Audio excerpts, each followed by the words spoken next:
In March of 2013, a false traditionalist publication called The Remnant published an article called Sedevacantism and the Manifest Heretic by Robert Siscoe. For those who don't know, Sedevacantism is the term used to describe the position of people who correctly recognize that the Vatican II claimants to the papacy are not true popes, but heretical non-Catholic antipopes. A description of the article called it, quote, a thorough analysis of the error and why Sedevacantism is completely untenable, end quote. The article is filled with errors and represents a corruption of Catholic teaching. In this video, I will examine and refute the article. The position of the Remnant is refuted by Catholic teaching on professing the true faith. Now, it needs to be understood that in this video, I will not be covering in detail every argument or fact that refutes the false position of the Remnant and similar groups. There are many arguments and facts that disprove their false position on Antipope Francis, Vatican II, and the other post-Vatican II antipopes. After all, they hold that John Paul II, a man who promoted false ecumenism for decades, in addition to facilitating and organizing the worship of idols, is a, quote, saint. Need one say more? Our recent video, Why Francis Must Not Be Considered the Pope, refutes the Remnant's entire position and the position expressed in the aforementioned article by Robert Siscoe by examining the Catholic Church's teaching on professing the true faith. The Catholic Church teaches that only those who are baptized and profess the true faith can be considered members of the Catholic Church. See Mystici Corporis of Pius XII. Since Francis definitely does not profess the true faith, but a false faith, as our videos prove, he cannot be considered a member of the Catholic Church or the Pope. The entire position of the Remnant and the article I will be discussing is therefore definitively refuted without even getting into whether Francis is guilty of heresy or is a manifest heretic, which he most certainly is. For example, Pope Leo XIII teaches the following, quote, you are not to be looked upon as holding the true Catholic faith if you do not teach that the faith of Rome is to be held, end quote. Francis does not teach that the faith of Rome, the Catholic faith, is to be held. He teaches the opposite. He has explicitly rejected converting atheists, Jews, schismatics, and others many times, as our videos What Francis Really Believes and Why Francis Must Not Be Considered the Pope show. He therefore teaches that non-Catholics do not need to hold the faith of Rome. According to Catholic teaching, he is not to be considered a Catholic. It's that simple. Siscoe and the Remnant tell you that he is to be considered a Catholic, despite his teaching that the faith of Rome is not to be held. They contradict Catholic teaching. Those who obstinately teach that Francis is to be considered a member of the Catholic Church, despite his teaching that the faith of Rome does not need to be held, deny the aforementioned Catholic teaching, among other things. On October 10, 2013, I wrote to the author of the article, Robert Siscoe, and I challenged him to a debate on the topic of his article. Even though Robert reportedly boasted to people that his article had supposedly refuted Sedevacantists, he did not accept the debate challenge on the topic of Sedevacantism or his article. Before I continue with a discussion of my correspondence with Robert and his failure to accept the debate challenge, let's consider and refute the primary claim he makes in the article. The key issue with regard to the article is, are those who deny the Catholic faith automatically expelled from the body of the Church? When consulting Siscoe's article in The Remnant, the first thing I noticed is that there are almost no citations from popes in the entire article. In fact, he doesn't like to quote the teaching of popes. That's demonstrated by another article he wrote on the topic for, quote, Catholic Family News. In that article, Siscoe cites no papal teaching whatsoever. He doesn't cite anything from the infallible papal magisterium to support his primary point or argument in either article, simply because he can't. His positions and claims aren't supported by anything in the infallible papal magisterium. The main argument in the article is contained in the following lines. Robert Siscoe writes, quote, formal heresy in the internal forum only severs a man from the soul of the Church. It requires formal heresy in the external forum to sever a man from the body of the Church. And without getting too far ahead of ourselves, formal heresy in the external forum is declared heresy, either declared by the proper authorities or else declared by the individual himself, who becomes a notorious and publicly manifest heretic. More on this point later. In all the discussions this author has had with the defenders of the Sedevacantist position, only two have been aware of this important point. All others erroneously believe that the sin of heresy, internal forum, and consequent loss of faith severed a man from the body of the Church, thereby causing a pope who loses the faith to lose his office, end quote. Let's carefully examine these assertions and refute them. First, he claims that the sin of heresy, that is, obstinately denying Catholic teaching and losing the Catholic faith, which he calls, quote, formal heresy in the internal forum, does not sever a man from the body of the Catholic Church, but only from the soul of the Church. He, of course, quotes nothing from the magisterium to support this claim. According to him, one can remain in the body of the Catholic Church while denying Catholic teaching and being guilty of formal heresy, but such a person is severed from the soul of the Church. As I will prove, his position is directly contrary to Catholic teaching. Second, he asserts that one is only severed from the body of the Catholic Church by what he calls declared heresy, which he also calls, quote, formal heresy in the external form. He defines this declared heresy or formal heresy in the external form on his own authority as an actual declaration of heresy by a church authority or a self-declaration of heresy by the individual. How convenient. If you are confused by the terms he uses, that's not a surprise.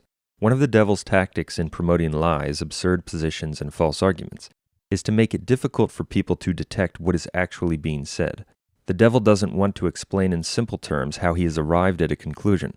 For when honest people do recognize and understand, in simple terms, what's being argued or stated, the huge lie that's being promoted usually becomes obvious. Hence, the devil often tries to carry people to a false conclusion without revealing in basic language how or why they got there.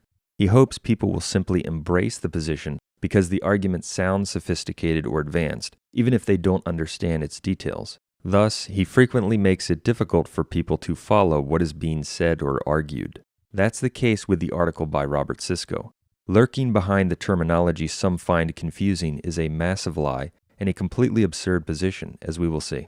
When his argument is understood and framed in simple terms, as it will be in this video, the position he's promoting proves itself to be outrageous and ridiculous.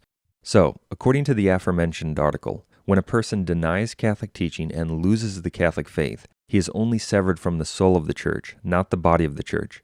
That means that according to Siscoe and the Remnant, a person who denies Catholic teaching is still part of the Catholic Church and is to be considered a Catholic.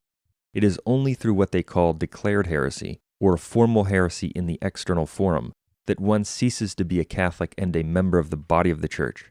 According to them, that declared heresy occurs either with a declaration of heresy by a church authority or a self-declaration of heresy by the individual. The self-declaration of heresy by the individual occurs, they say, when someone openly leaves the Catholic Church for a non-Catholic sect. Therefore, to sum up their position very simply, according to Siscoe and the Remnant, if you claim to be a Catholic and thus have not declared yourself a heretic by openly leaving the Church, and if you have not been declared a heretic by a church authority, you cannot be considered a heretic who is separated from the body of the Catholic Church, no matter what you say, do, or believe. That's their position. That's what they are peddling in this article. It's preposterous. Consider its implications. The absurdity of their position. Since basically no one in the world today has been declared a heretic by the Vatican II sect, and the only other way to become a declared heretic according to them is to openly leave the Catholic Church for a non-Catholic sect. That means that Siscoe and the Remnant regard as Catholics and members of the body of the Church essentially everyone in the world who claims to be Catholic, no matter what they believe. That's their position.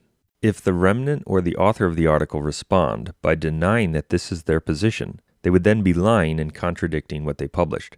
Their position is directly contrary to what the Church has always taught, as we will see.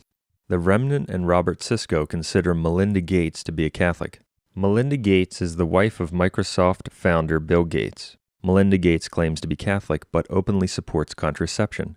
She even works to distribute contraceptives on a wide scale. And I just wonder, I hear what you're saying, but did you wrestle inside yourself? Of course I wrestled with this, absolutely. As a Catholic, you say, I believe in this religion. There are amazing things about this religion, amazing moral teachings that I believe. But I also have to go to, how do we keep women alive? I believe in not letting women die. To me, that's more important than arguing about what method of contraceptive. So yes, I wrestled with it. An article available on the internet under the title, quote, Melinda Gates declares that her Catholicism does not temper her support for contraceptives, reports that Gates stated, quote, and even though I'm a Catholic, I believe in contraceptives, just like the majority of Catholic women in the United States, end quote. And I finally realized I just had to do it. And even though I'm Catholic, I believe in contraceptives, just like most of the Catholic women in the United States who report using contraceptives. Since Melinda Gates claims to be Catholic, she has not declared herself a heretic. She has also not been declared a heretic by any man or, quote, authority in the sect under Francis. According to the position of Robert Siscoe and the Remnant, Melinda Gates cannot be considered a heretic. Their position is that she is a Catholic and must be considered one. According to actual Catholic teaching, however, Melinda Gates is a heretic and must be considered one for the reason that she dissents from the rule of Catholic faith. She doesn't believe and profess what true Catholics believe and profess. She professes that the use of contraceptives is acceptable and good, while true Catholics profess that the use of contraceptives is gravely sinful and evil. Since Melinda Gates professes a false faith, she cannot be considered a member of the Catholic Church, according to the teaching of Mystici Corporis, for only those who are baptized and profess the true faith can be considered members of the Catholic Church. Their position equates the profession of a false faith with the profession of the true faith. One can easily see the stark difference between the Remnant's position and the Catholic Church's dogmatic teaching. By considering Melinda Gates to be Catholic, Siscoe and the Remnant equate the profession of a false faith, that is, Gates' public support for contraception, with the profession of the true faith, that is, the Catholic Church's rejection of contraception. For they identify a public supporter of contraception as one of the believers with the true faith, that is, as one of the Catholics. Their position is heretical and contrary to Catholic teaching. It's a denial of the Catholic Church as a supernatural institution that only contains those who believe in and profess the true faith. In the same way that their acknowledgement of Gates as a Catholic contradicts Catholic teaching, their identification of Antipope Francis and the other Vatican II antipopes as believers with the true faith also contradicts Catholic teaching. Antipope Francis and the other Vatican II antipopes have publicly supported false ecumenism and rejected the necessity for non-Catholics to convert. The Catholic Church publicly condemns false ecumenism, see Mortalium Animos of Pius XI, and declares that non-Catholics need to convert to Catholicism for unity and salvation, see the Council of Florence. Since Siscoe and the Remnant consider the public supporters of false ecumenism, who reject the necessity for non-Catholics to convert, to be believers who profess the true faith, they equate the profession of a false faith, support for false ecumenism, with the profession of the true faith, the Catholic Church's condemnation of false ecumenism. The position of the Remnant is heretical.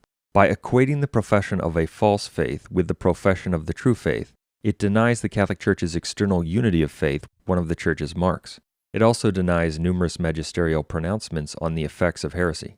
The falsity of their position is further illustrated by thinking of other heretics in the Vatican II sect. Siscoe and the Remnant hold that all so-called Catholics in the world, who endorse abortion, contraception, disbelieve in the Eucharist, etc., who have not been declared heretics, are Catholics. Their arguments wouldn't just apply to Melinda Gates. For instance, they hold that Nancy Pelosi and Piers Morgan are Catholics and part of the body of the Church. For Pelosi and Morgan claim to be Catholic and thus have not declared themselves heretics, and have not been declared heretics by anyone with authority in the sect of Francis. Pelosi supports abortion and gay, quote, marriage. Many of the people that are opposed to gay marriage cite their religion as the reason why they're opposed. But you're a Catholic that supports gay marriage. Do you believe that religion and the idea that you can support gay marriage should be separated? And how do you grapple with the idea that you support gay marriage as a Catholic? My religion compels me, and I love it for it, to be against discrimination of any kind in our country. While Piers Morgan openly rejects the Bible among other Catholic truths. I don't know how they can have opinions on the Catholic Church. You call yourself a Catholic, right? Don't you follow everything? No, that's the point. I've become increasingly, like many young Catholics, I think, really disgruntled by the failure of successive popes and the Vatican to move at all with the times. Can't believe that I've got Pendula in front of me actually defending my church against my own criticisms of it. Since Pelosi and Morgan profess a false faith and dissent from Catholic teaching, according to actual Catholic teaching they are heretics. They cannot be considered members of the Catholic Church even though they haven't been declared heretics. According to Siscoe and the Remnant, however, Pelosi and Morgan are not heretics but believers with the true faith. No one has authority to consider them to be heretics according to them. Such a position denies the Church's external unity of faith, and it equates the profession of a false faith with the profession of the true Catholic faith. We could further establish the point by considering many other examples of people in the Vatican II sect who claim to be Catholic and have never been declared heretics, yet openly deny the deity of Christ, the resurrection, the Trinity, the papacy, Scripture, the sacraments, Christian teaching on marriage, abortion, contraception, etc. True Catholics know that such people become heretics by their dissent from Catholic teaching and can be recognized as heretics by their dissent from Catholic teaching. Siscoe, the Remnant, and other false traditionalists, however, ply people with the heretical notion that open dissenters from Catholic teaching are Catholics and must be considered such. The position is a diabolical attack on the Church's supernatural unity of faith. Their conclusion also contradicts their own position. On this point, it's very interesting to note that Siscoe's article in the Remnant, according to which you are forbidden to consider someone who claims to be a Catholic an actual heretic, who is separated from the body of the Church without a formal declaration, blatantly contradicts what the editor of the Remnant, Michael Matt, has asserted on numerous occasions. Matt has cavalierly stated that pro-abortion individuals such as John Kerry are, quote, not Catholic. His organization has also referred to others in the Vatican II sect who claim to be Catholic and have not been declared heretics as, quote, heretics. Indeed, in a discussion as recently as May 9, 2014, Michael Matt stated that Nancy Pelosi and Joe Biden are, quote, apostates. If Matt had any clue what he's talking about, or about the heretical garbage he publishes, he would realize that he has condemned himself out of his own mouth. For according to the very articles he endorses and promotes, for example the article by Siscoe, in which he blindly thinks refute the Sedevacantist position, he has no authority to hold that any of these people, such as John Kerry or Nancy Pelosi, are not Catholic. Matt's blatant contradiction of what he publishes and endorses is just another example of how false traditionalists don't have the truth. They will promote almost anything that attacks the true position, that the Vatican II claimants are heretical antipopes, even if the argument doesn't make sense or blatantly contradicts other things they've stated. That's because their priority is not consistency and a rigorous adherence to Catholic principles. Rather, their primary concern is to keep people recognizing the heretic in Rome who dresses up in the robes, no matter what he says or does, or how absurd the position becomes.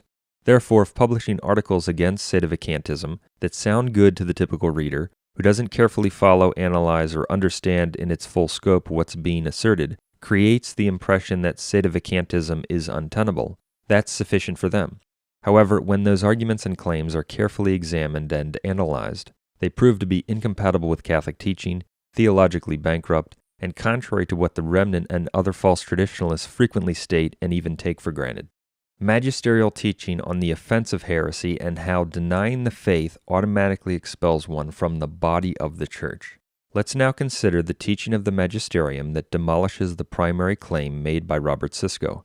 Remember, his claim was that the sin of heresy, that is, denying Catholic teaching and losing the Catholic faith, supposedly does not sever a man from the body of the Catholic Church, but only from the soul of the Church.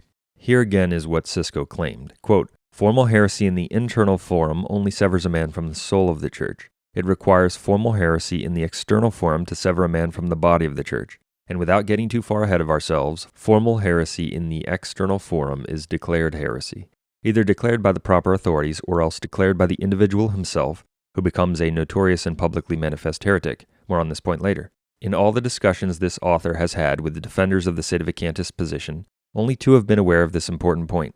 All others erroneously believe that the sin of heresy, internal forum, and consequent loss of faith severed a man from the body of the Church, thereby causing a pope who loses the faith to lose his office, end quote.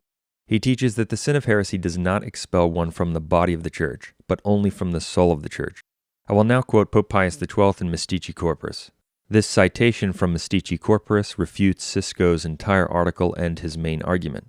Pope Pius XII, Mystici Corporis, number 23, 1943, quote, for not every offense, although it may be a grave evil, is such as by its very own nature to sever a man from the body of the Church, as does schism or heresy or apostasy, end quote. Notice that Pius XII teaches that the offense of heresy itself, by its very own nature, suapte natura in Latin, severs a man not just from the soul of the Church, as Siscoe and the Remnant assert, but from the body of the Church. Pius XII therefore directly contradicts what the Remnant and Siscoe published. In fact, he contradicts it almost word for word. It's a remarkable example of blindness that Siscoe and the Remnant would publish an article that so blatantly contradicts the teaching of Pius XII in Mystici Corporis, that is, that the offense of heresy by its very own nature, in other words, before any declaration, severs a man from the body, not just the soul of the Church. Remember, Siscoe falsely claimed that the sin of heresy does not sever a man from the body of the Church, but that only declared heresy does. He is completely wrong. This passage from the teaching of Mystici Corporis destroys his entire article and reveals his entire misunderstanding of this issue. And while a discussion of the body and soul of the Church is not the topic of this video, except to refute the false claim published in the Remnant, that one who denies Catholic teaching can remain in the body of the Church, it should be noted that one cannot belong to the soul of the Church without belonging to the body of the Church. The church is the mystical body. If someone does not belong to the body, he is in no way in the church, as Mortalium Animos and other magisterial pronouncements teach. So once again, Siscoe and the Remnant say that the offense of heresy does not sever one from the body of the church, but only from the soul of the church, and that only when there is a declaration of heresy by church authority, or the open embrace of membership in a non-Catholic sect, is one severed from the body of the church, while Pius XII teaches that the offense of heresy, as soon as it occurs, by its very own nature, severs one from the body of the church.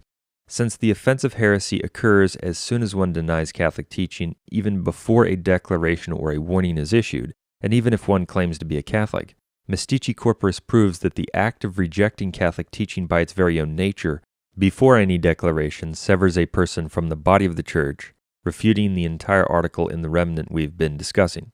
It's certain that those who deny Catholic teaching are automatically severed from the body of the church because all in the body of the church have one faith. Pope Boniface VIII, Unam Sanctam, quote, "One is my dove, my perfect one, which represents the one mystical body, and in this one Lord, one faith, one baptism," end quote. Notice that it's a dogma that all in the body of the church have the same faith. Numerous dogmatic statements could be cited on this point. Therefore, a person who rejects the faith cannot remain in the supernatural body of Christ with those who possess the faith. The Remnant and Siscoe falsely teach that people who don't have the faith are in the body of Christ. That contradicts the teaching of the Magisterium. One reason Siscoe has fallen into error and heresy on this issue is that he doesn't understand what the body of the church is. The body of the church is not just the natural, apparent, external structure comprised of anyone who calls himself a Catholic, is listed on a parish register, or shows up at, quote, Mass. No, a countless number of those people repudiate Catholic teaching and are not part of the body of the church. The body of the church refers to the supernatural entity known as Christ's mystical body, in which all truly have one Lord, one faith, and one baptism. Furthermore, it doesn't matter what certain theologians said about the meaning of the body of the church.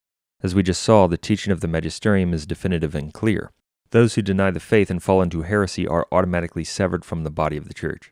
Since Siscoe doesn't understand this, he holds that many public apostates in the Novus Ordo sect, who claim to be Catholic but openly reject Catholic teaching, must be considered in the body of the church. It's a disastrous error, one that denies the church's unity and the legitimacy of her teaching, that all members of the church are united in the external profession of the true traditional faith. It results in the demonic notion that Catholics should consider someone such as Melinda Gates to be one of the faithful. Pope Leo XIII further demolishes the position of Siscoe and the Remnant. The heretical position of Siscoe and the Remnant is also demolished by Pope Leo XIII in Satis Cognitum. This passage is extremely important and particularly devastating to the false position advanced in the Remnant. Pope Leo XIII, Satis Cognitum, number 9, June 29, 1896, quote, "So, with every reason for doubting removed, can it be lawful for anyone to reject any of those truths, without thereby sending himself headlong into open heresy, without thereby separating himself from the Church, and in one sweeping act repudiating the entirety of Christian doctrine? He who dissents in even one point from divinely received truths has most truly cast off the faith completely, since he refuses to revere God as the supreme truth and proper motive of faith." End quote. Notice, Pope Leo XIII teaches that anyone who dissents from a Catholic teaching sends or delivers himself, sedet in the Latin, by that dissent itself, hoc ipso, into open heresy, in apertam heresim. Herein we find the true teaching of the Catholic Church in direct contradiction to the heretical teaching of the Remnant and Robert Siscoe. This teaching of the Magisterium demolishes Siscoe's article, for it proves that the individual's dissent from Catholic teaching, not a churchman's declaration that one has dissented, sends a person headlong into open heresy.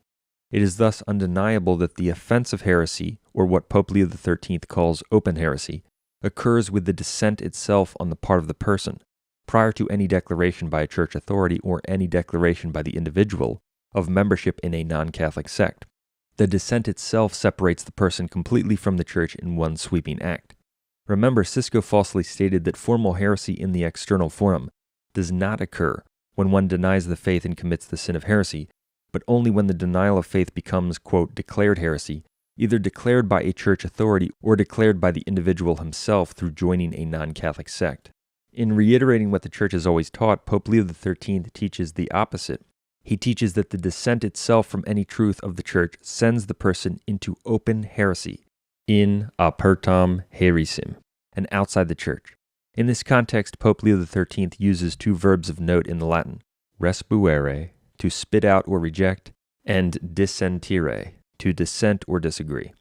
Anyone who rejects or dissents from any Catholic truth sends himself by that dissent itself into open heresy. We also previously quoted Pius XII, who taught that the offense of heresy by its very own nature expels one from the body of the Church.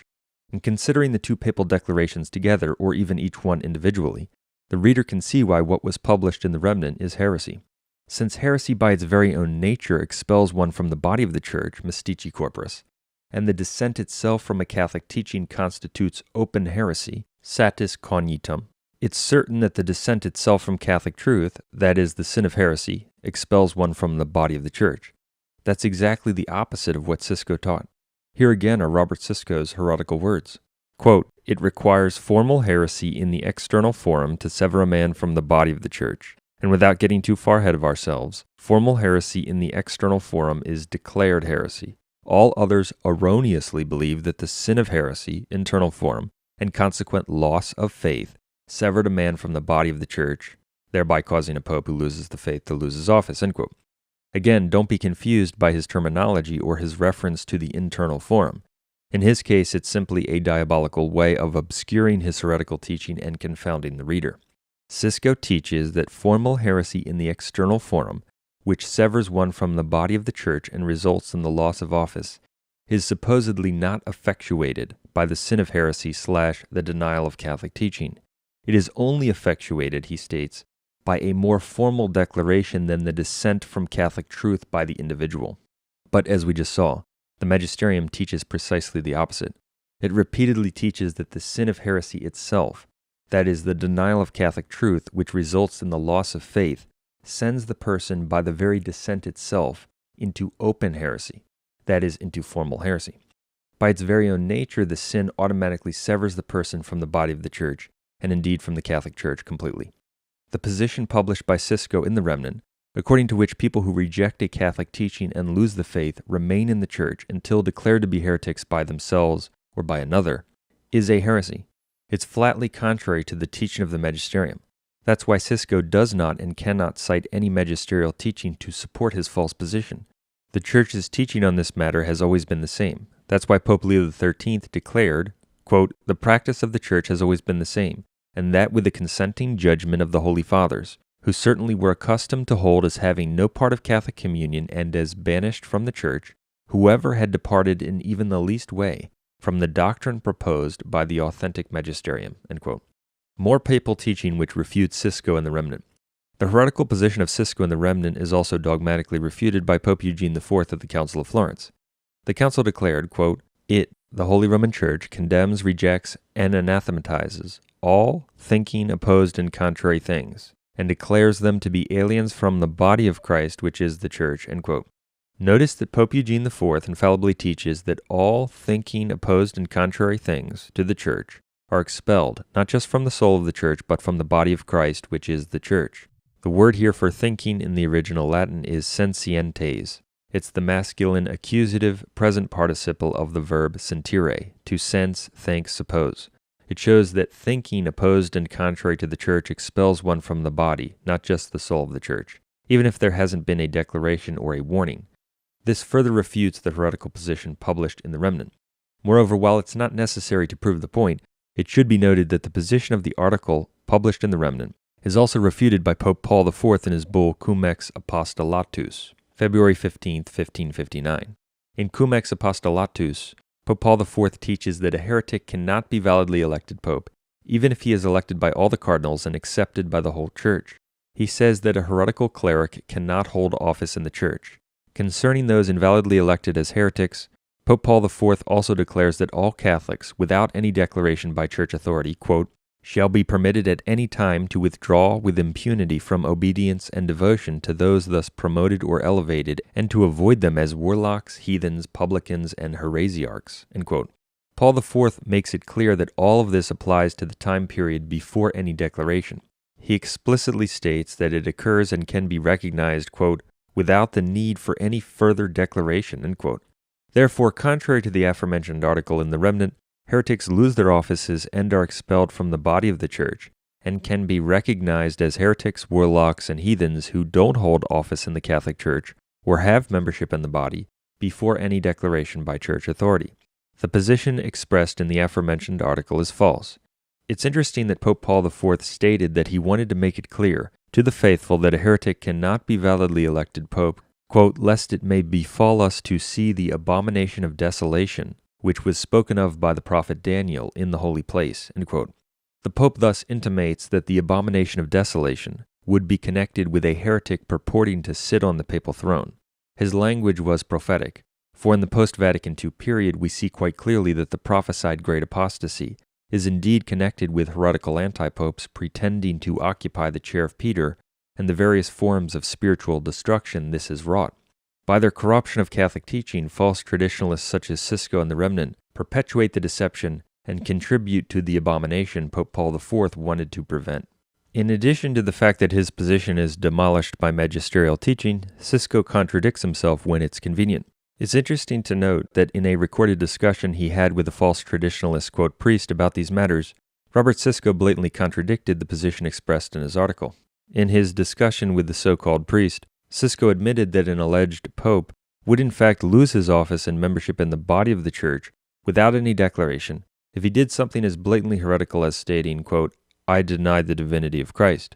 According to that statement by Siscoe, neither a declaration of heresy nor open membership in a non-Catholic sect is necessary for a professing Catholic to become a heretic, lose his office, and be recognized as a heretic by Catholics.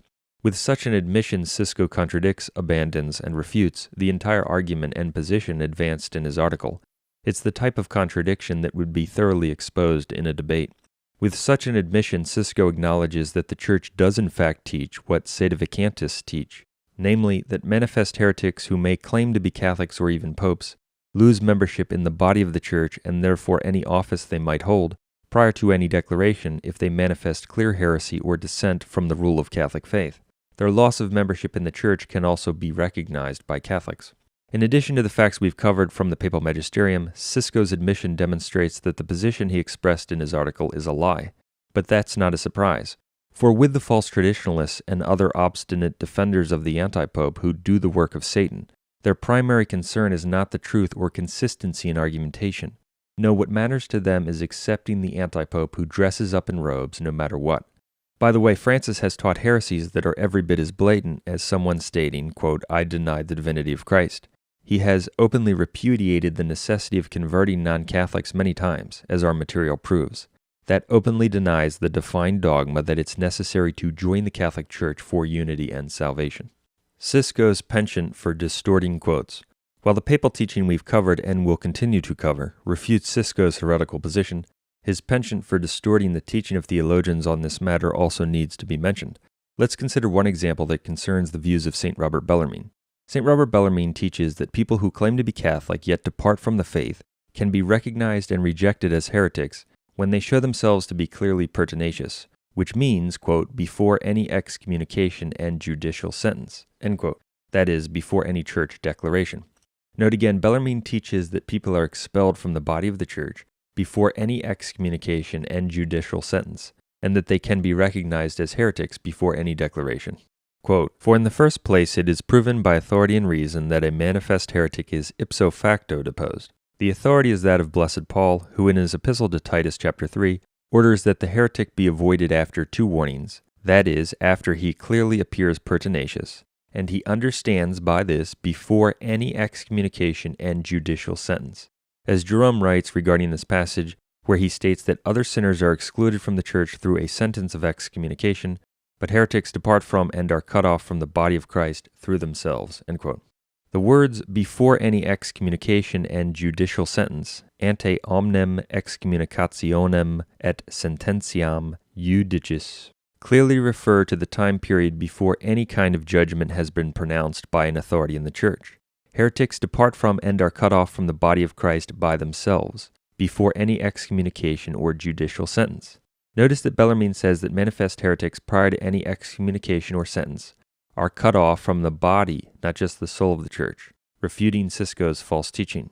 Moreover, with Bellarmine's reference to avoiding the heretic, he's not only teaching that one becomes a heretic prior to any excommunication and judicial sentence, but that the heretic can be recognized as a heretic prior to any such declaration. He's also applying this to people who claim to be Catholic and even to hold the office of the papacy. Bellarmine thus clearly contradicts the false teaching of Siscoe and the Remnant, according to which one cannot be rejected as a heretic who is outside the body of the Church until the person is declared a heretic or ceases to claim membership in the Church. Even though Bellarmine's words in this passage are clear, Siscoe completely distorts them. He asserts that Bellarmine teaches the opposite of what he actually does. In numerous places, Siscoe has actually asserted that Bellarmine teaches that there must be two warnings, as in two official warnings by a church authority, to consider someone a heretic. He made the same claim in his article in, quote, Catholic Family News, quote, according to Bellarmine, a manifest heretic is one who remains obstinate after two warnings. By remaining obstinate after a solemn and public warning, the Pope would, in a sense, pass judgment upon himself, thereby showing himself to be a heretic properly so called, end quote. But that's not at all what St. Robert Bellarmine said. Siscoe has abused Bellarmine's words. In fact, Siscoe's assertion turns St. Robert Bellarmine's argument on its head. As a careful reading of the quote shows, St. Robert Bellarmine cites St. Paul, who in his period taught that a heretic is to be avoided after two warnings.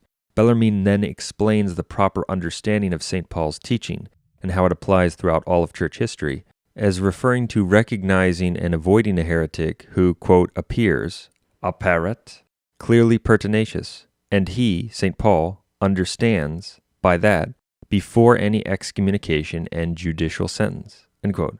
Again, Bellarmine says that by his reference to two warnings, St. Paul understands, intelligit, any obstinacy against church teaching, even before any official warning, sentence, or declaration.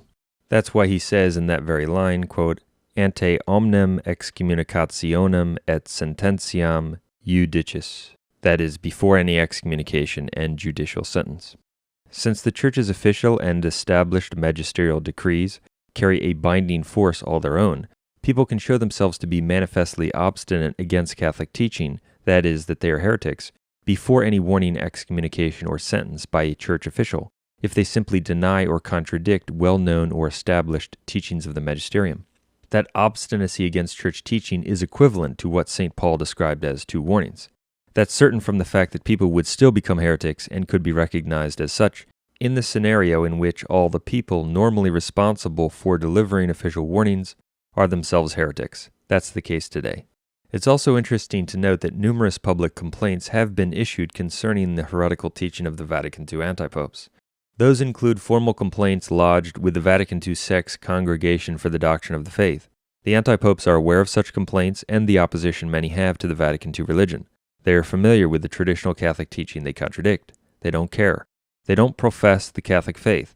They are manifestly obstinate heretics who advocate a new religion. When Bellarmine explains that the meaning of St. Paul and Catholic teaching on this matter is that the person is rejected before any excommunication and judicial sentence, he's referring to any kind of canonical sentence, warning, procedure, etc. That's quite clear.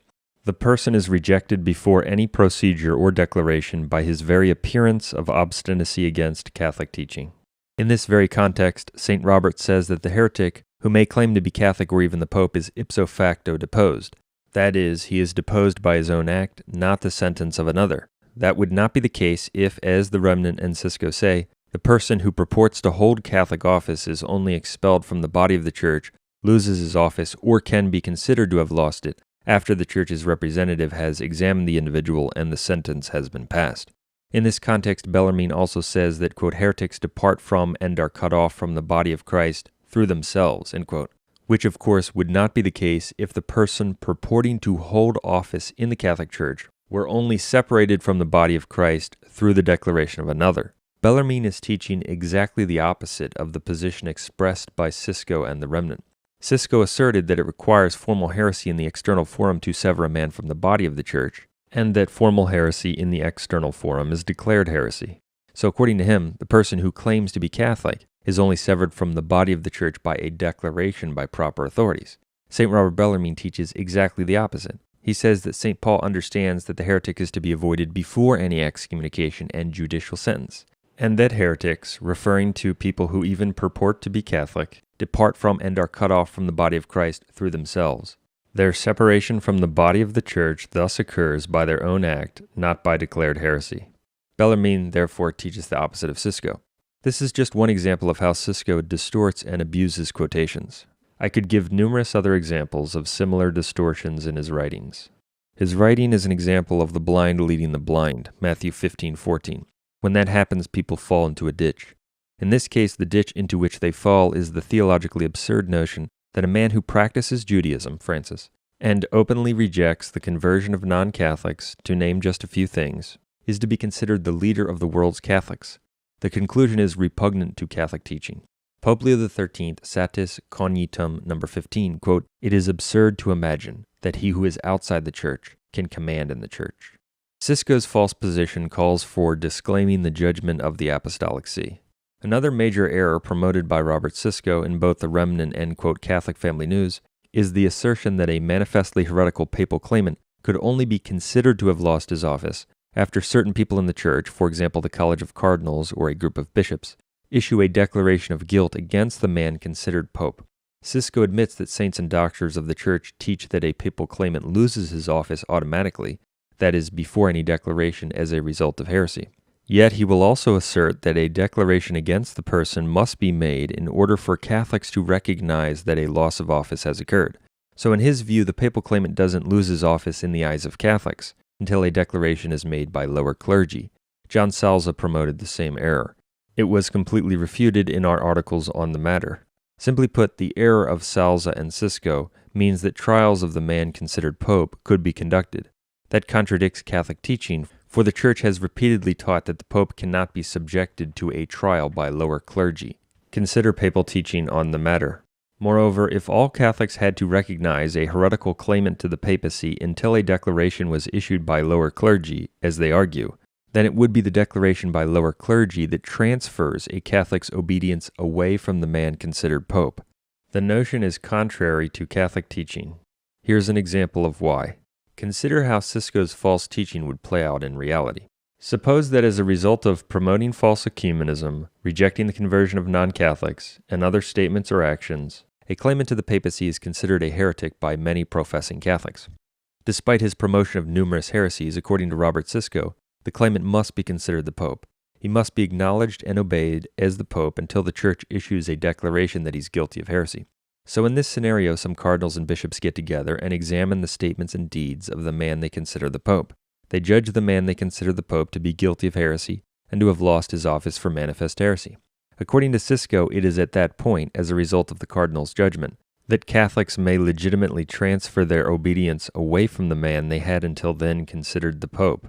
But what if, quote, the Pope issues his own judgment in response and disagrees with the findings of the cardinals? What if he officially declares that their judgment is wrong and that he's not guilty of heresy? You would then have the judgment of the cardinals pitted against the judgment of the man considered to be the Pope. That would always be the result if the false teaching promoted by Siscoe and other false traditionalists were true and applied to a heretical claimant. For if the Pope were to admit his guilt, according to them he could then be rejected as a non-Pope, and an examination would be unnecessary. An examination or trial by the cardinals would only be relevant in a situation in which the Pope claims his innocence, or disagrees with the assessment that he's a heretic. Therefore, the judgment of the cardinals or the bishops would always be pitted against the judgment of the man considered Pope. Do you see why the teaching promoted by Siscoe is false and cannot be the teaching of the Catholic Church? If the cardinals find the Pope guilty of heresy as Siscoe requires, but the Pope issues his own judgment declaring his innocence, Siscoe would have you reject the judgment of the man considered Pope and go with the judgment of the cardinals. That's heretical.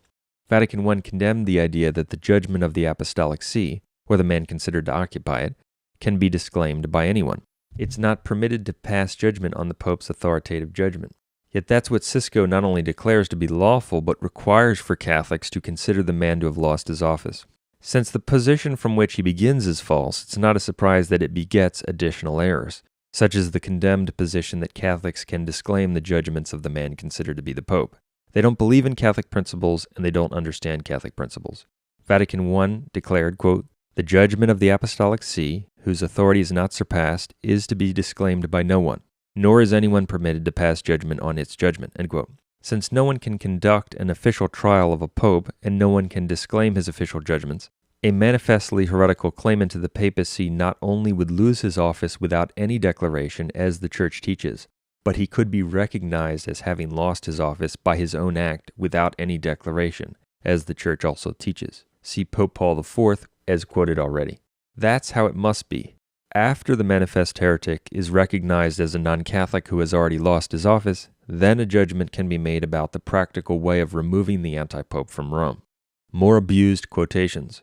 On this point as well, Siscoe demonstrates profound confusion and abuses more quotations.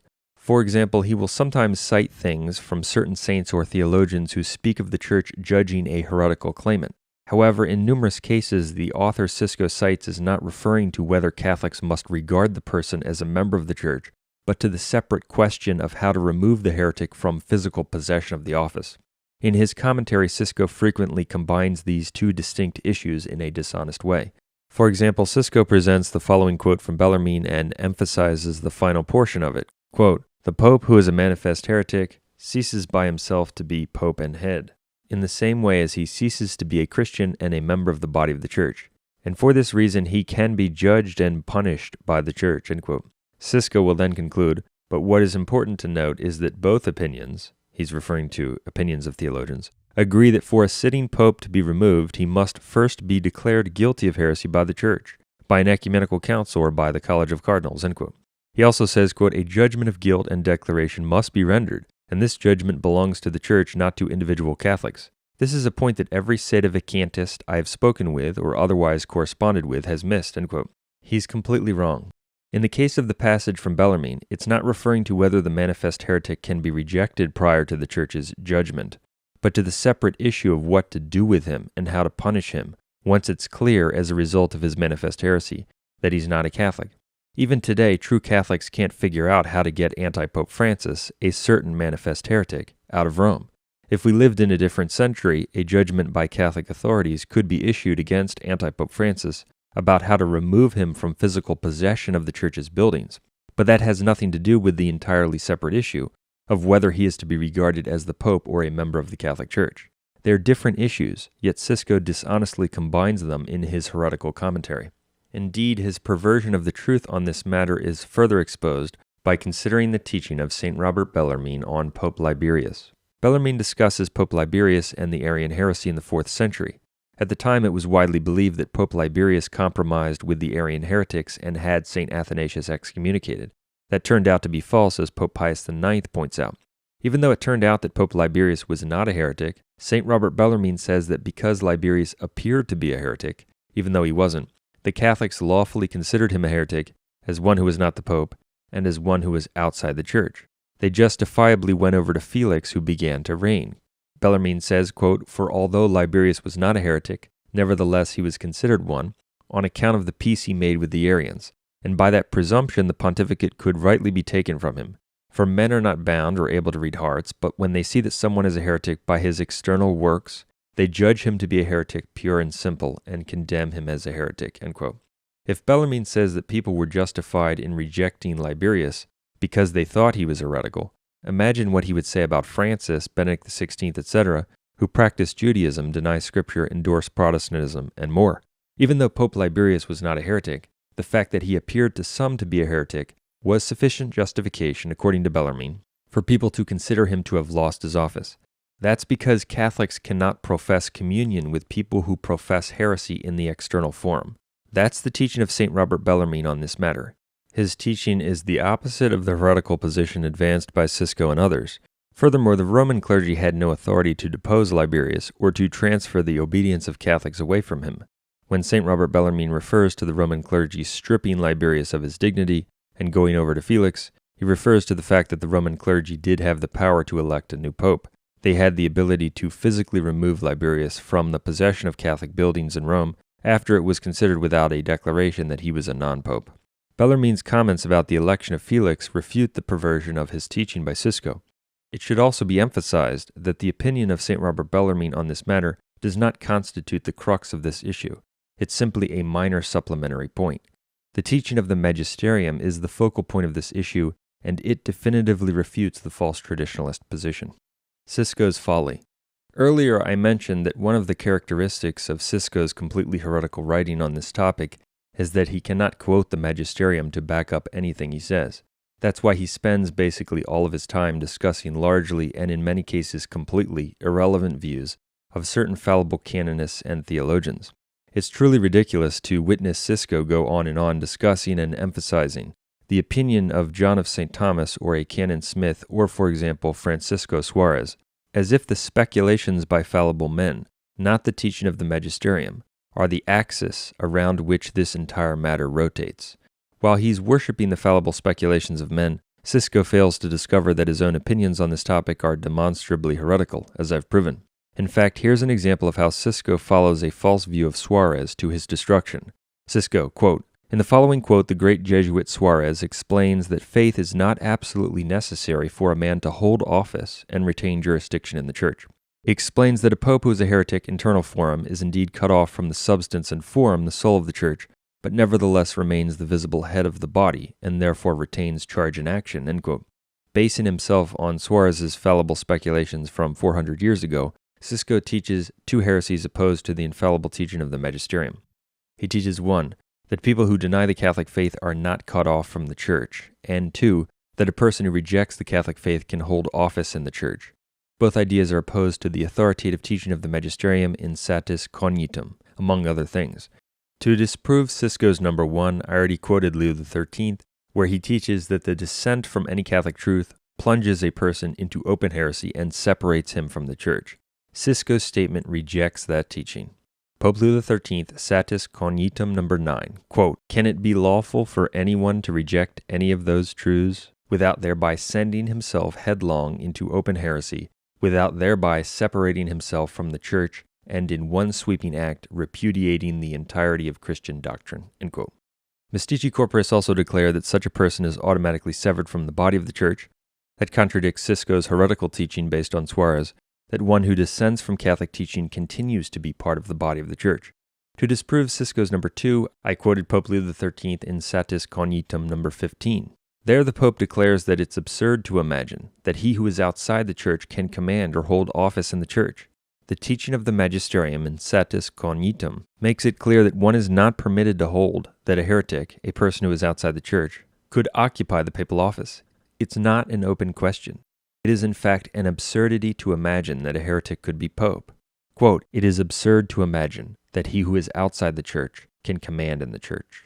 Nevertheless, spurning the teaching of the magisterium and perpetuating the inaccurate speculations of Suarez in the place of its pronouncements, Siscoe advances the heretical notion that people who deny the Catholic faith, who are thus outside the church, as Satis Cognitum number 9 shows, can hold office in the church.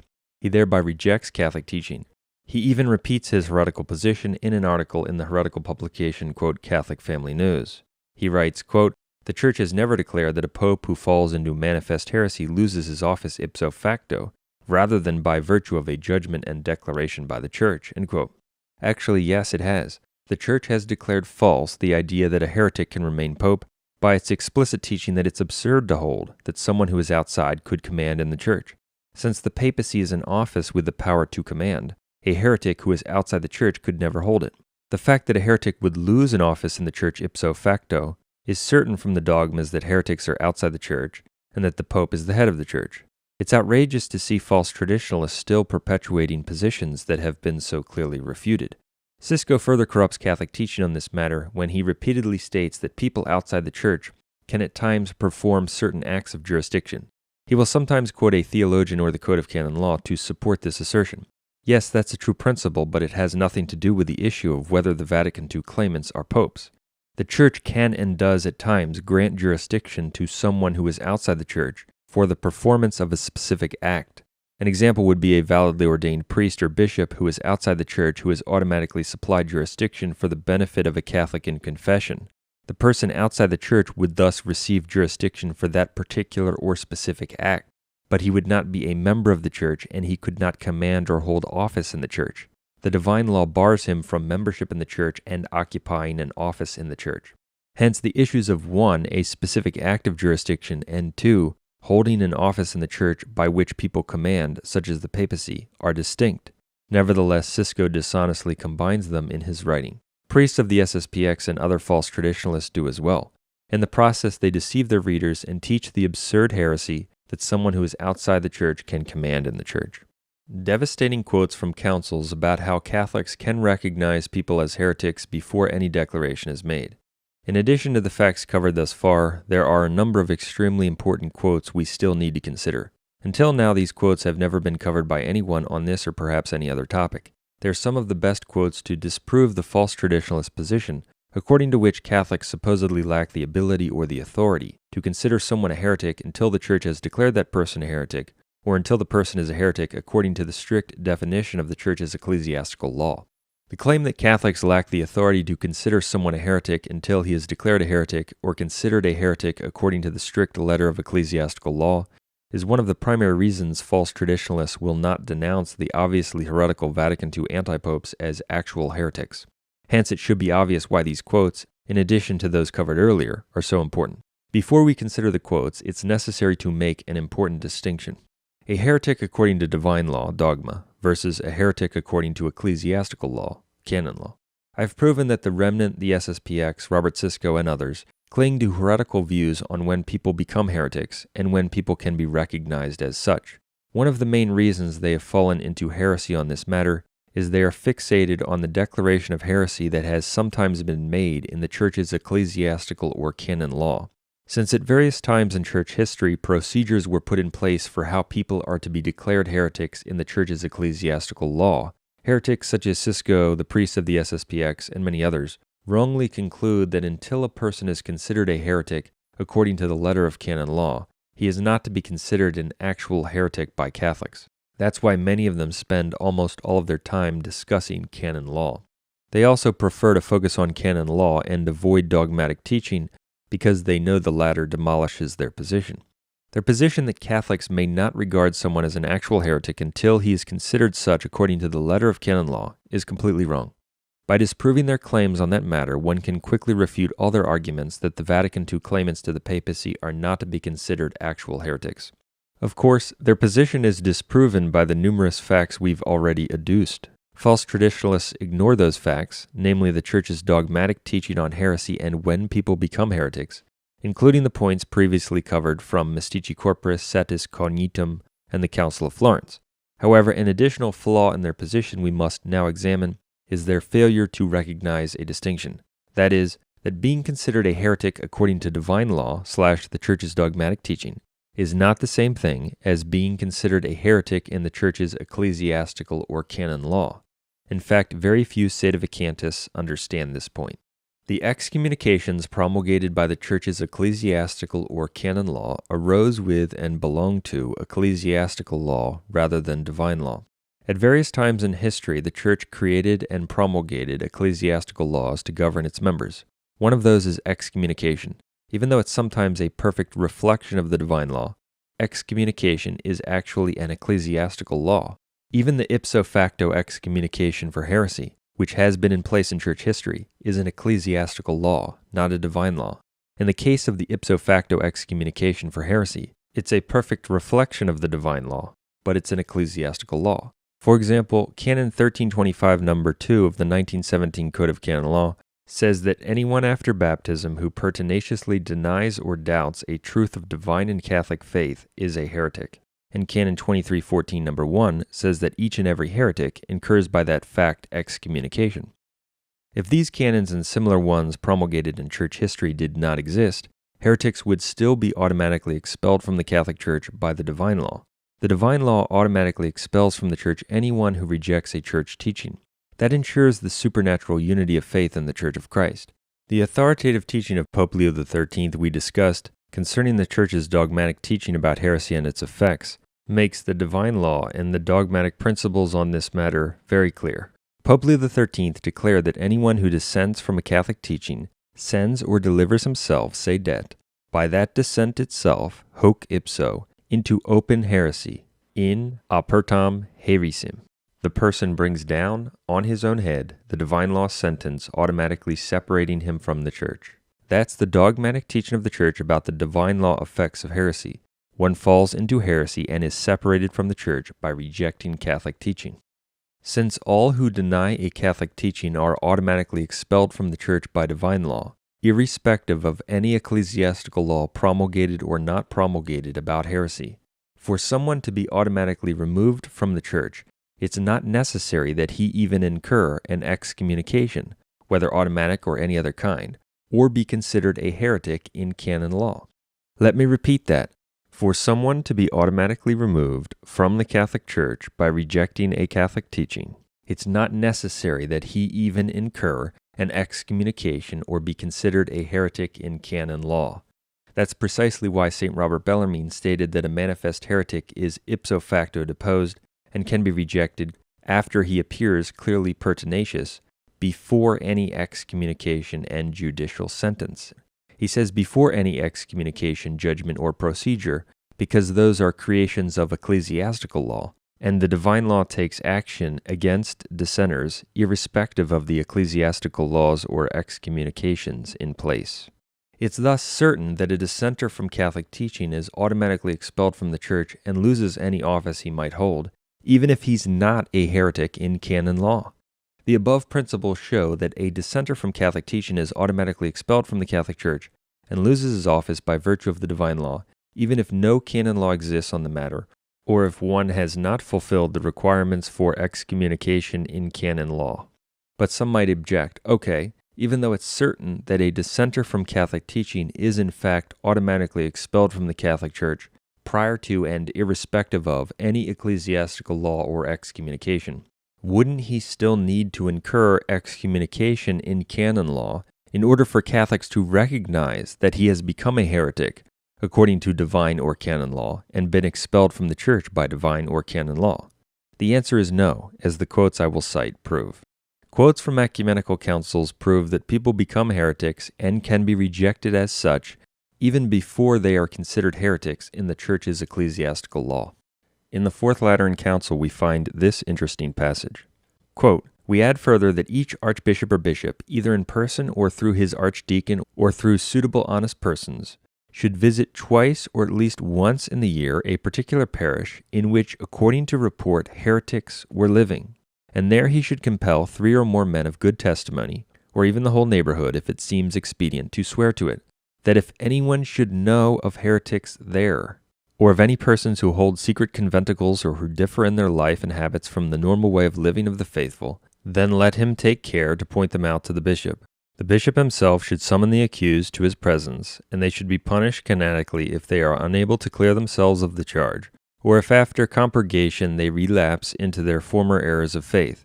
If, however, any of them with damnable obstinacy refuse to honor an oath, and so will not take it, let them by this very fact be regarded as heretics." End quote.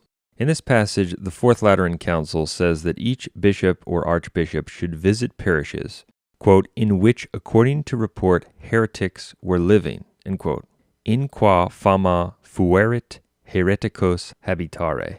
The Council thus refers to these people as heretics before they have ever been declared heretics or officially warned about their heresies. Moreover, it states that, quote, "if anyone should know of heretics there, si quis ibidem hereticos sciverit," in the Latin, then he can point them out. Therefore, anyone, including a layperson, is able to recognize people as, quote, heretics before they have been declared heretics, officially warned, or pointed out to the bishop. The Council applies this principle to people in Catholic parishes who purport to be Catholic. The Council is thereby recognizing the divine law principle mentioned earlier and the dogmatic teaching of the Church, that anyone who clearly dissents from Catholic teaching can and must be recognized and rejected as a heretic, even if that person is not yet considered a heretic according to the procedures and requirements of the ecclesiastical law in place at the time. Indeed, the Council refers to these people as heretics before they have been declared or warned according to the procedures of its own ecclesiastical law, and in the very same context in which it explains how such people can later be considered, quote, heretics in the Council's ecclesiastical law. It says that if these people had already called, quote, heretics, at some later point in time, refuse an oath, they are to be reputed as, quote, heretics. In other words, if they refuse an oath after having been officially warned or censured, they are to be considered heretics according to the strict letter of the Council's canon law. But it states that any of the faithful could already have recognized them as, quote, heretics before that even occurs by virtue of the divine law. This completely refutes the false traditionalist claim made by the SSPX, the Remnant, Robert Siscoe, and others, that a professing Catholic cannot be considered an actual heretic until that person is considered a heretic according to the strict letter of canon or ecclesiastical law. Their position is totally wrong, as I will prove with even more quotes on this matter. In light of this fact, some may ask, okay, if people can be recognized and rejected as actual heretics by virtue of their clear dissent from Catholic teaching, before they are even considered heretics according to the letter of ecclesiastical law, then what's the point of a declaration of heresy in ecclesiastical or canon law? To frame the question/objection in another way, if the Fourth Lateran Council is stating, as it is, that any layman can recognize, identify, and reject heretics in his own parish, then why does the Council set forth procedures for how heretics will later be officially pointed out in ecclesiastical law? The answer is that the effects of the divine law sentence for heresy are not the same as the effects of the ecclesiastical law sentence or excommunication for heresy. This is a point very few understand. The divine law sentence for heresy and the ecclesiastical law sentence for heresy have some effects in common, but the ecclesiastical law sentence for heresy contains more effects and imposes additional obligations on the faithful, as we will see. The teaching of the Fourth Lateran Council above makes it clear that before anyone has become a heretic or been warned according to ecclesiastical law, he can become a heretic and be recognized as such by virtue of the divine law and the dogmatic teaching of the Church. The Church has always taught that anyone who dissents from the rule of Catholic faith is not to be considered a Catholic or part of the Church. There is therefore no basis for the false traditionalist position, according to which Catholics supposedly lack the ability or authority to recognize the obviously heretical Vatican II antipopes, or the apostate bishops under them, as actual heretics. Let's consider more quotes that prove the point and refute their false position. The Fourth Lateran Council declared that anyone who approved the heretical opinion of Abbot Joachim could be confuted by all, ab omnibus, that is, by all the faithful, without any declaration, as a heretic. Tamquam hereticus. Tamquam hereticus, which means as a heretic, is the same phrase used by the Council for those considered heretics after an official warning. The Council states, quote, "If anyone therefore shall have presumed to defend or approve the opinion or doctrine of the aforesaid Joachim in this matter, let him be confuted by all as a heretic." End quote. In this passage, the Fourth Lateran Council declares that if anyone, si quis, defends or approves the heretical opinion of Abbot Joachim, he can be confuted by all, ab omnibus, as a heretic. This proves that anyone who adheres to heresy becomes a heretic before a declaration, and can be recognized, rejected, and rebuked as such before a declaration. In fact, tamquam hereticus is the same phrase the Council uses for those who are to be considered formal heretics after a canonical warning.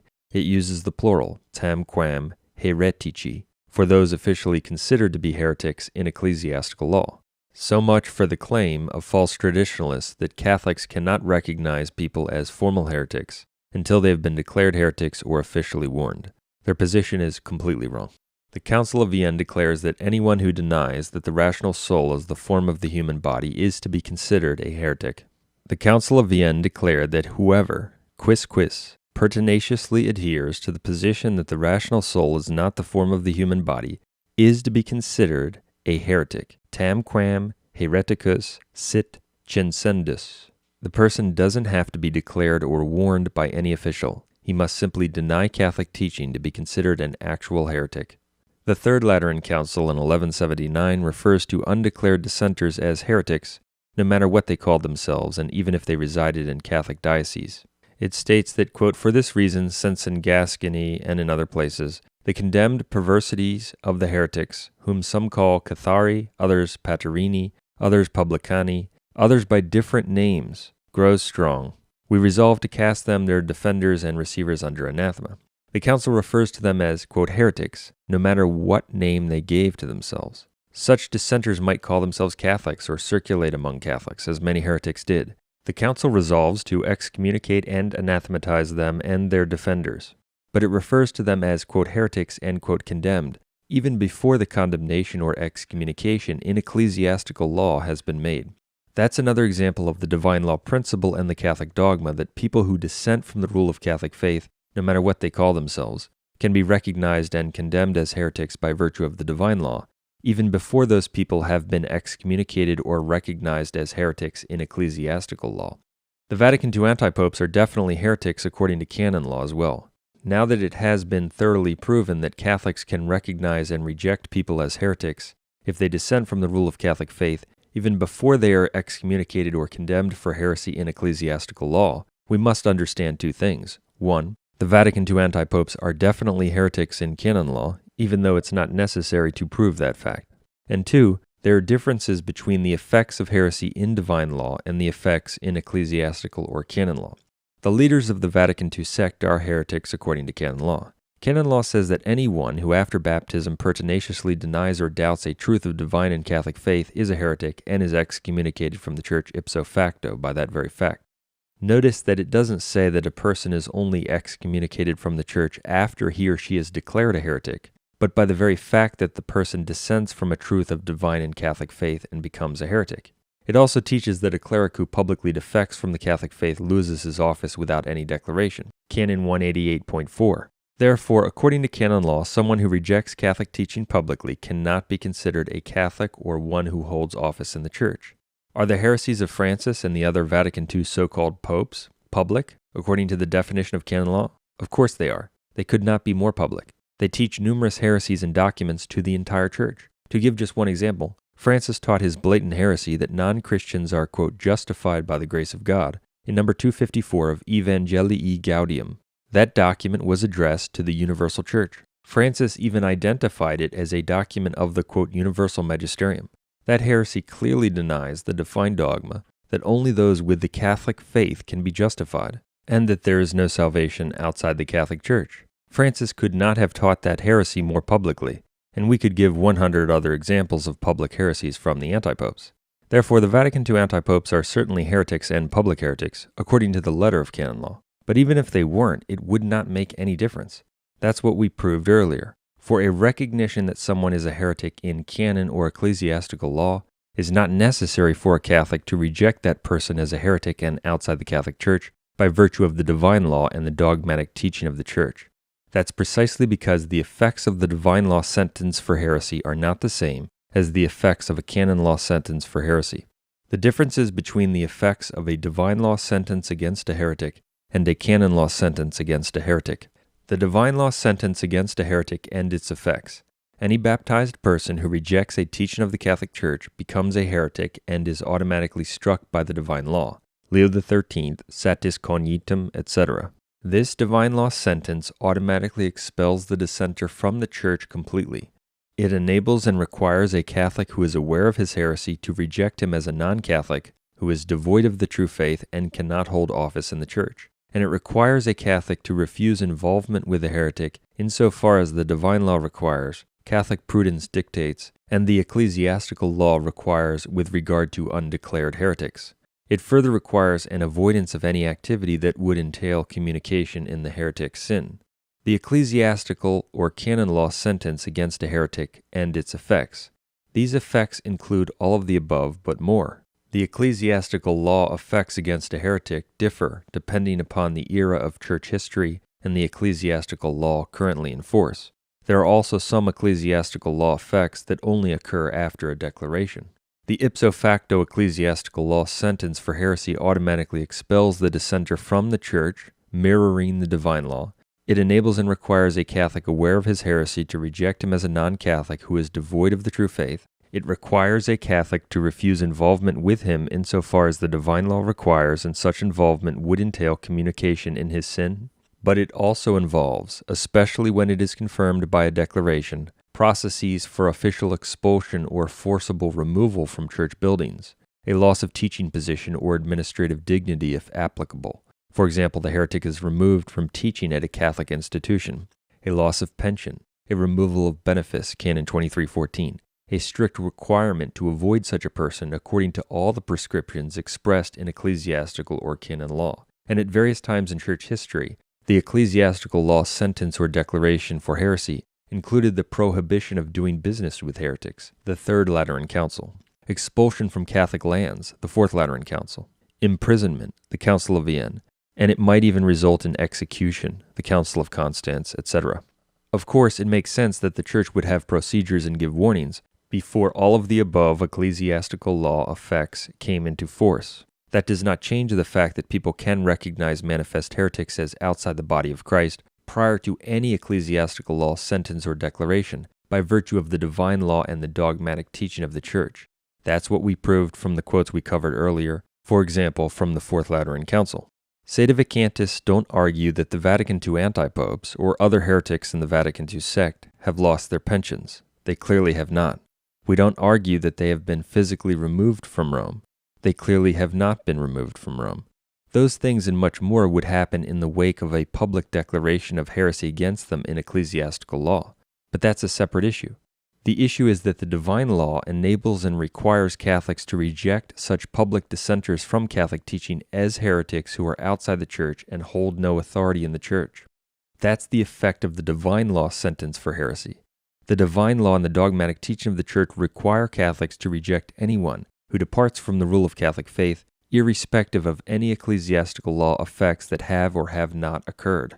Therefore, one should be able to see the mistake and the utter folly of obstinate non-sedevacantists who hide adherence to horrible public heretics behind irrelevant, inaccurate, and distracting discussions about the details and requirements of canon law. They've completely missed the point and distorted Catholic teaching.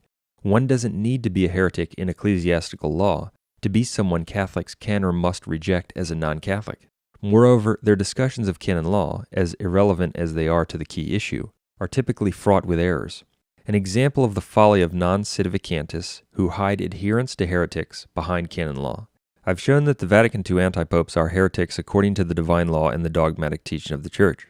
I've also proven that even if they were not heretics according to ecclesiastical or canon law, which they are, it wouldn't make any difference whatsoever in regard to a Catholic's ability to reject them as non-Catholics. For the divine law and the Church's dogmatic teaching enable and require people to reject clear dissenters from the rule of Catholic faith as heretics, irrespective of any ecclesiastical law or penalty. Moreover, even though proving it is unnecessary, I've shown that the Vatican II antipopes are heretics according to canon law as well, by virtue of their obstinate adherence to and public teaching of numerous heresies. They are ipso facto excommunicated in canon law for denying Catholic dogma in various ways. But even if we ignored all of the above, namely, that they are heretics in divine law, heretics in canon law, and that it makes no difference if they are heretics in canon law, there's another interesting point to consider. It concerns what the strict letter of the 1917 Code of Canon Law says about just one act of active participation in non-Catholic rites, or one act of assisting in the propagation of heresy. According to Canon 2316, just one such act officially renders a person, quote, suspect of heresy, according to the strict letter of canon law. Again, we remind people that it's not necessary to be a heretic in canon law to be rejected as a heretic in virtue of the divine law, and that here we are only considering one thing, the antipope's participation in non-Catholic rites, or assisting in the propagation of heresy, not their heretical denials of Catholic dogmas on various issues, which render them heretics in both divine and canon law. Canon 1258 of the 1917 Code says, quote, it is not licit for the faithful by any manner to assist actively or have a part in the sacred rites of non-Catholics, end quote. Canon 2316 says, quote, whoever in any manner willingly and knowingly helps in the propagation of heresy, or who communicates in sacred things with heretics against the prescription of Canon 1258 is suspect of heresy, end quote. Collectively, the Vatican II antipopes, and this would of course apply generally to their apostate, quote, bishops as well, have participated in non-Catholic rites or worship and/or have assisted in the propagation of heresy hundreds of times. Just one such act officially renders a person, quote, suspect of heresy, according to Canon 2316 of the 1917 Code of Canon Law. Yet Robert Siscoe, in his astounding blindness, actually thinks this fact favors the validity of the antipopes. He writes, quote, to be clear, a man caught in any of these acts is not thereby considered a manifest heretic, but is only considered suspect of heresy, end quote. Consider the absurdity of his position. He would have to admit that just their participation in non-Catholic worship or rites, prescinding from their volumes worth of heretical teaching, has rendered the Vatican II claimants to the papacy officially, quote, suspect of heresy, and then suspect of heresy again, and then suspect of heresy again, and then suspect of heresy again, and then suspect of heresy again, and then suspect of heresy again, over and over again, dozens upon dozens of times for decades. Furthermore, Canon 2315 of the Code says that one who is suspect of heresy is to be warned, and if he ignores 2 warnings within just 6 months, he is to be considered a heretic and liable to the penalties against heretics. But what if the clerics who would normally quickly admonish people for engaging in the condemned activity are themselves heretics who support the activity? What if the official teaching of the entire sect encourages the condemned activity that leads people right into heresy? See, for example, John Paul II's Directory for the Application of the Principles and Norms of Ecumenism and Vatican II's Decree Unitatis Redintegratio No. 15, among other things. In such a case, are the canonical warnings still required for Catholics to consider as heretics, rather than as Catholic guides and authorities, those who persist in, promote, and support the condemned activity that leads people right into heresy? Of course not. It would be ludicrous to say so. The typical warning procedure in ecclesiastical law is not necessary by divine law to consider someone a heretic, as proven earlier. One can become a heretic under divine law and can be recognized as such, irrespective of any ecclesiastical law, penalty, or procedure. And the only reason the antipopes are not being rendered heretics just for this activity alone within 6 months according to the strict letter of canon law is that the official teaching of their sect endorses the condemned activity. As a consequence, the people who would warn them also support the condemned activity.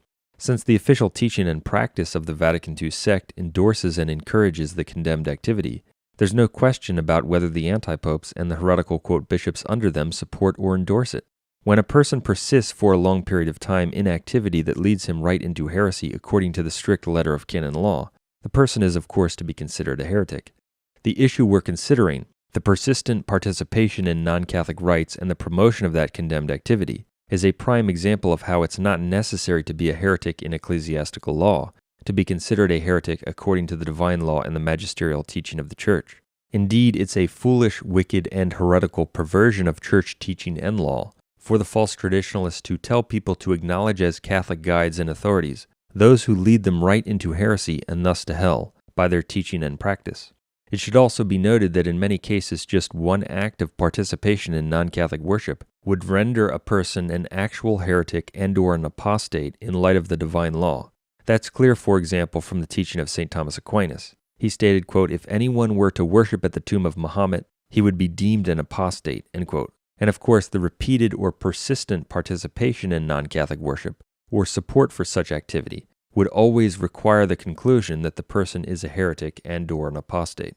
Here again is the Fourth Lateran Council's passage, which refers to people as, quote, heretics before they have ever been declared heretics or officially warned about their heresies.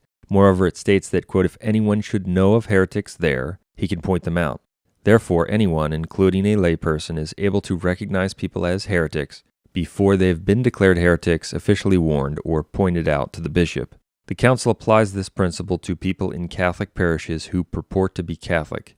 The Council is thereby recognizing the divine law principle mentioned earlier and the dogmatic teaching of the Church that anyone who clearly dissents from Catholic teaching can and must be recognized and rejected as a heretic, even if that person is not yet considered a heretic according to the procedures and requirements of the ecclesiastical law in place at the time. Siscoe refuses my debate challenge on the topic of Sedevacantism, manifest heresy, and his article. As mentioned previously, in the fall of 2013 I wrote to Robert Siscoe and I challenged him to an oral debate on the issue addressed in his articles, namely the Catholic Church's teaching on heresy, heretics, Sedevacantism, and the Vatican II antipopes. Siscoe had previously boasted that his article supposedly refuted Sedevacantists, even calling an argument that refuted his position, quote, pathetic. The facts in this video make it clear just how deluded he is. To my challenge, Siscoe first responded by stating that he didn't know if he wanted to have such a debate, and that he would have to think about it. He clearly didn't want any part of a debate on the issue. He feared, and rightly so, that his position would be refuted and exposed by the magisterial teaching I would bring forward. As the facts in this video prove, that's exactly what would happen. I've proven that his position, and that of the Remnant and other false traditionalists, is simply heretical. They are deceivers who advance a position condemned by the dogmatic teaching of the Church in a disgusting attempt to recognize as Catholics people who publicly dissent from the rule of Catholic faith. So I waited over a month for an answer to my initial debate challenge on the topic of Sedevacantism and the matters he specifically addressed in his articles. I didn't receive an answer. He obviously wasn't interested in debating the issue. If I had not written to Siscoe again, he probably never would have responded. But I wrote to him again asking for his final answer to the offer/challenge. He then responded with what was a transparent attempt to avoid the debate on the issue of Sedevacantism, while simultaneously appearing as if he did not reject the challenge. He knew we would publicly mention the debate offer, so he didn't want to be on the record as having refused it. So instead of refusing the debate offer/challenge outright, Siscoe said that we should have 2 debates, with the first one on an entirely different issue. That's interesting, isn't it? Why would he want a debate on an entirely different matter to take place first? The other issue is a subject on which, to my knowledge, he's never published any articles, books, etc. Not only were his articles not about the other issue, but my debate challenge had nothing to do with that issue. So why would he ask for a debate on a separate issue before having a debate on the topic of Sedevacantism and his articles? It's simply because he feared that he could not successfully defend his published position in a debate that dealt with it. Thus, in a desperate attempt to avoid addressing that topic without appearing to be on the record as having declined or refused the offer outright, he desires that a debate on a different topic would take place first. The other topic, by the way, is a topic on which I've published a book, videos, and many articles. If we debated that matter, his position would be soundly refuted, just as it would be in a debate on Sedevacantism. So I responded by telling him that we can indeed have 2 debates, one on each topic. However, the first debate must be consistent with my challenge on the topic of Sedevacantism and the matters he has addressed in writing. Once we have that debate, we can then have another debate on the other topic. One reason a debate on Sedevacantism must occur first is that it's possible, if not probable, that no matter what he agrees to, there will only be one debate. For example, last year I agreed to have numerous debates on the salvation issue with a man named Steve. However, after the first debate, apparently because he recognized that the debate went poorly for him, Steve backed out of any future debates. The same thing might occur if a debate with Siscoe were to take place. Regardless of what he agrees to, there's a good chance that there will only be one debate. And if there's only going to be one, he must be held accountable for the gross errors and heresies he has published on the matter of Sedevacantism and the Church's teaching on heresy. His heretical articles have misled many, and he must not be allowed to avoid his false teaching on that issue. So, on November 27, 2013, I again wrote to Siscoe. I pointed out that I made the offer/challenge on the Sedevacantist issue and what he has published concerning the Church's teaching on heresy. I told him that he was clearly attempting to avoid a debate that dealt with Sedevacantism and the topic addressed in his articles. I told him that we can certainly have the debate on the other topic after we debate the Sedevacantist issue and the Church's teaching on heresy. The letter was sent November 27, 2013. To this day, we have not received a response to that letter. That's because Robert Siscoe knows that he cannot defend his position in such a debate, and what he has published on the Sedevacantist issue would be completely refuted and exposed. Summary and conclusion. We've seen that the position of the Remnant, Robert Siscoe, the SSPX, and many similar groups is heretical. These points would also apply to the late false traditionalist, quote, Father Gregory Hess. Quote, Father Hess, who was invalidly ordained in the new rite of ordination, misled many so-called traditionalists with his false conclusions on when one becomes a heretic, the Vatican II antipopes, and related matters. The errors and heresies he spread during his life continue to mislead people to this day. His views are refuted in this video and in our material. In this study, I've proven that the Remnant and Robert Siscoe do the following in their heretical article. The following points also largely apply to the SSPX and other false traditionalists. They hold that someone who doesn't teach that the faith of Rome is to be held, that is, Francis, is to be looked upon as holding the true Catholic faith. That is heresy directly opposed to the teaching of Pope Leo XIII in Satis Cognitum. They teach that denying Catholic teaching, and thus committing the sin of heresy, doesn't separate a man from the body of the Catholic Church. That is heresy directly opposed to the teaching of Mystici Corporis, among other things. They teach that the denial of Catholic teaching and the loss of Catholic faith does not constitute actual heresy in the external forum until it is declared heresy. That is, either declared by a church authority or declared by the person through joining a non-Catholic sect. That is heresy directly opposed to the teaching of Pope Leo XIII in Satis Cognitum. Repeating what the Church has always taught, Pope Leo XIII declared that the dissent from Catholic truth by itself constitutes open heresy and automatically separates a man from the Church, irrespective of any declaration by a church authority or act of joining a non-Catholic sect. They teach that some people in the body of the Catholic Church deny and thus don't possess the Catholic faith. That is heresy opposed to the teaching of Pope Boniface VIII in Unam Sanctam, among other things. They consider apostates such as Melinda Gates, Nancy Pelosi, and Piers Morgan as well as every other heretic in the world who claims to be Catholic and hasn't been declared a heretic, to be Catholic.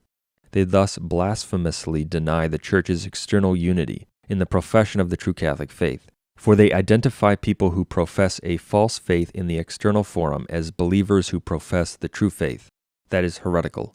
It equates the profession of a false faith with the profession of the true faith.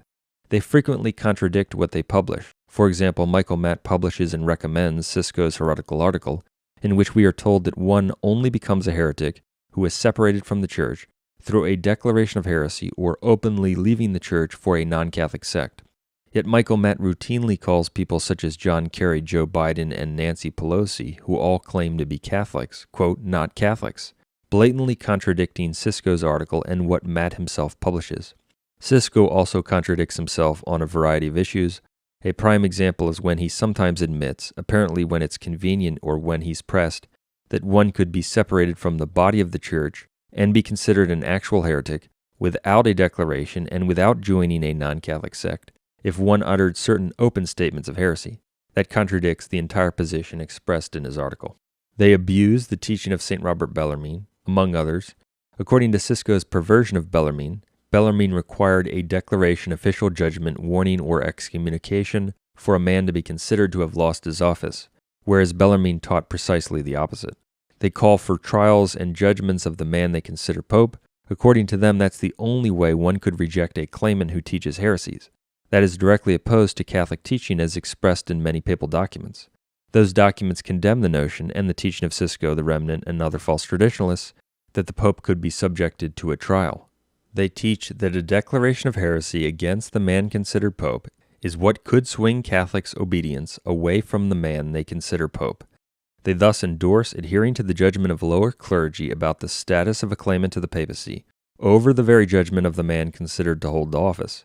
That disclaims the judgment of the man considered to occupy the apostolic see, contrary to the teaching of Vatican I. The true position, on the other hand, is that the heretical claimant loses his office and can be recognized as having lost it without anyone's declaration by virtue of the divine law and the claimant's public departure from the rule of Catholic faith. They abuse a number of quotations from albeit fallible and largely irrelevant sources. Those passages sometimes refer to judging a man who is already considered a non-Catholic and to have lost his office. After he is considered a non-Catholic who has lost his office, a judgment may be issued or called for concerning how to punish him or remove him from Rome. That consideration is of course distinct from the divine law fact that one can be recognized as a heretic and outside the Church before any declaration has been made. Nevertheless, they sometimes dishonestly combine the two distinct issues, namely 1, rejecting the person as a non-Catholic before a declaration, and 2, how to remove the person regarded as a heretic from physical possession of the Church's buildings. They cannot substantiate their heretical position with anything from the teaching of the magisterium. That's why their pathetic arguments focus on such fallible and irrelevant things as the speculations of Suarez. They continue to teach that an actual heretic could retain the office of the papacy. That is heresy directly opposed to the teaching of satis cognitum and other dogmas. It is an absurdity according to Catholic teaching. Nevertheless, they continue to promote it. Their position is demolished by the numerous facts I covered from Catholic councils. Those quotes prove that people become heretics and can be recognized as heretics by the divine law, even if they are not heretics in the Church's ecclesiastical law. Moreover, the Vatican II claimants are heretics according to the words of canon law, even though it's not necessary to prove that to reject them as heretics. A mountain of evidence proves that the Vatican II claimants to the papacy reject Catholic teaching in numerous areas and are therefore heretics. Heretics are outside the Catholic Church by divine law. It's absurd to imagine that one who is outside the Church can command it. It's therefore absurd to maintain that the Vatican II claimants to the papacy are true popes. They are antipopes. Pope Leo XIII, satis cognitum. Quote, "Can it be lawful for anyone to reject any of those truths without thereby sending himself headlong into open heresy, without thereby separating himself from the Church, and in one sweeping act repudiating the entirety of Christian doctrine? You are not to be looked upon as holding the true Catholic faith if you do not teach that the faith of Rome is to be held. It is absurd to imagine that he who is outside the Church can command in the Church."